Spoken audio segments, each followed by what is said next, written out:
Welcome back, all, to Midnight Disclosure.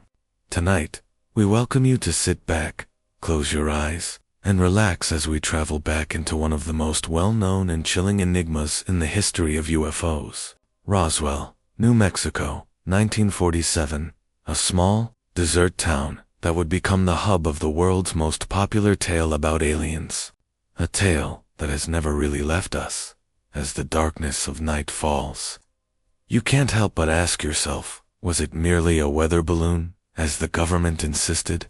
Or did something much more phenomenal drop from the heavens that summer? Did Roswell's desert sands see the crash of a vehicle not constructed on this planet?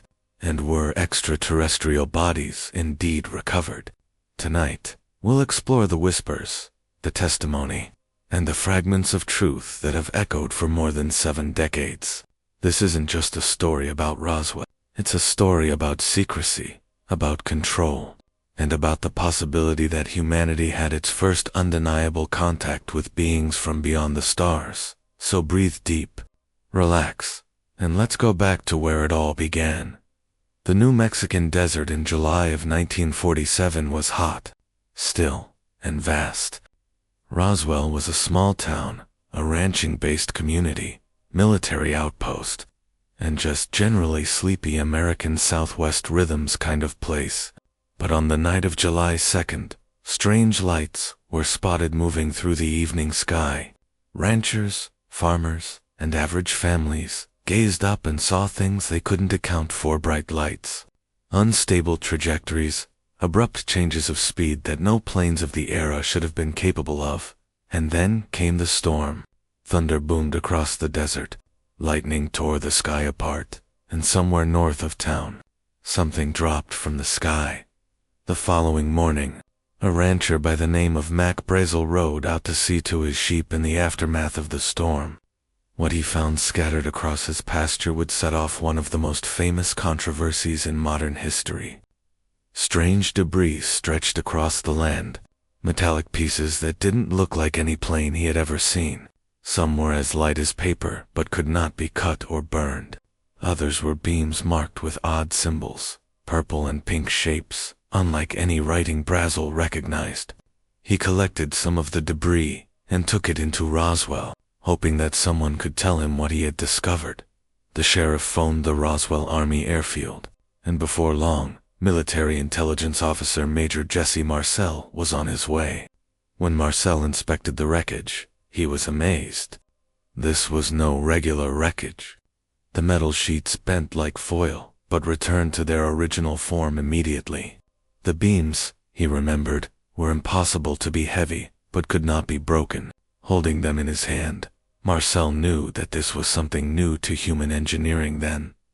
The army moved fast. The wreckage was gathered, crated, and sent to the higher authorities. For a split second, however, the truth appeared to break free. On the 8th of July, 1947, the Roswell Army Airfield released a press release that announced that they had retrieved a flying disc. Newspapers featured the news all over the nation. The world, it appeared, had its first official sighting of a UFO crash. But within less than 24 hours, the story was different. The Army withdrew their announcement, issuing instead that what was recovered was merely a weather balloon. The debris was paraded in front of the press, but something about it seemed to be a setup. Marcel himself was instructed to stand with balloon pieces he knew were not the same materials he worked with in the desert. To the public, the case was closed. But for those who had witnessed the actual debris, the memory never went away. Years went by. Roswell faded into the fabric of American life, recalled primarily as a hometown oddity. But the 1970s saw witnesses come forward. Jesse Marcel, who had long since retired, gave interviews about what he had actually witnessed. He swore the debris wasn't from around the world. Others came forward, remembering strange trucks coming in and out of the desert that summer, guarded convoys, and rumors of something else picked up with the wreckage bodies. And here the Roswell tale becomes sinister. The crash site, according to several accounts, was not debris alone. Spaced among the wreckage were small bodies, humanoid but non-human. Witnesses spoke of huge heads, narrow bodies, and gray or pale skin. Some said the bodies were dead, while some spoke in hushed tones about one that seemed to still be breathing, gasping for air. And perhaps the most disputed report, a Roswell Army airfield. Nurse told friends that she was ushered into a hospital ward in haste and witnessed doctors probing a tiny body unlike anything human.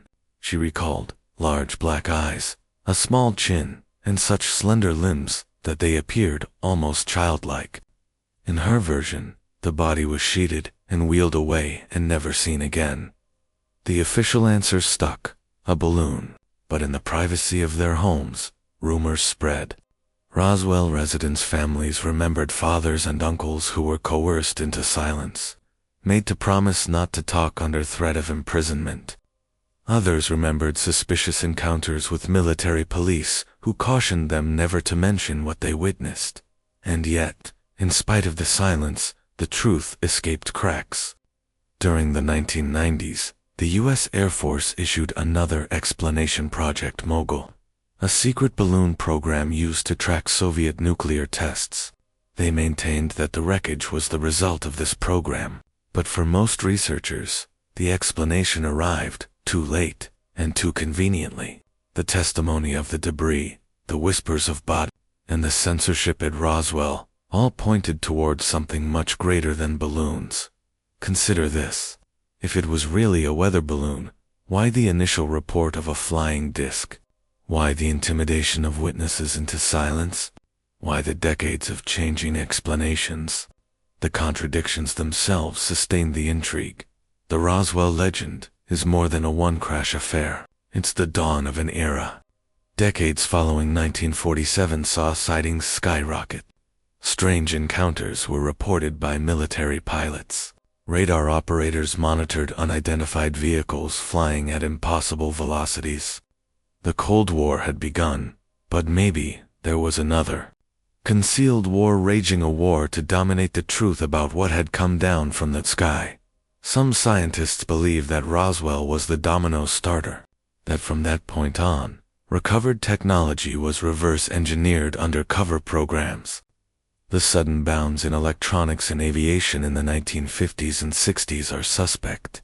Did some of those advances result not only from human intellect, but from examining what had been recovered in the desert?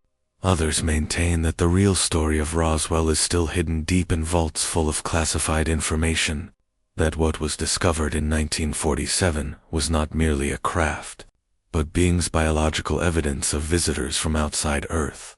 And if that is true, then the most important discovery in human history has been kept secret for over 70 years. Tonight, as you fall asleep, picture the desert in 1947. The quiet after the storm, the pieces of something otherworldly strewn out on the sand. The hushed footsteps of the soldiers, collecting every piece, piling them into vehicles, and disappearing into the darkness. And picture, for a moment, what could have been taken with them, small, delicate bodies that proved we are not alone. Stay with us. In Part 2, we'll continue our journey deeper into the Roswell mystery, exploring the testimonies of insiders, the alleged cover-ups, and the lasting legacy of the world's most famous UFO incident.